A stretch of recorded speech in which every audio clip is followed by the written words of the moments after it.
Guys in a garage. You know, waiters and waitresses, when they come up to the table, and I know they're just doing their job, but sometimes they make it weird, right? They're just socially awkward. It's probably not, they probably don't belong in the service industry, but they're there. And when you make it weird and you ask questions you don't really give a fuck about, like, how's your food tasting? Like, and I know you don't really give a fuck. Like, I'm just like, oh, good, you know, and I just go about my thing, like, because I'm not really there to focus on that.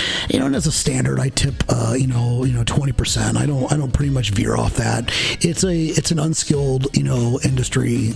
If somebody did something, wildly crazy or really did something to entertain me or my family, of course, I've tipped much. I'm pretty generous, but it's an unskilled industry. People look at even tipping barbers and like our choices when you pay out, you can do 40, 50 or 60.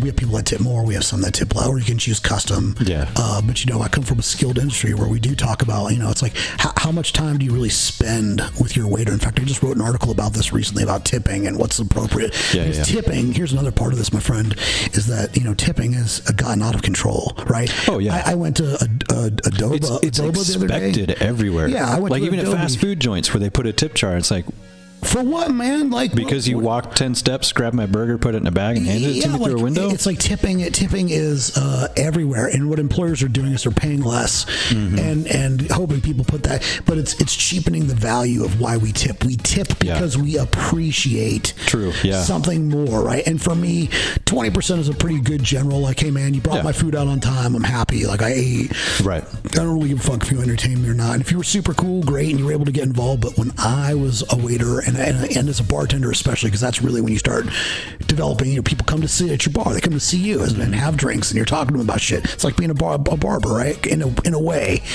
it becomes different, right? You're having a different kind of conversation as a bartender than you are as a waiter.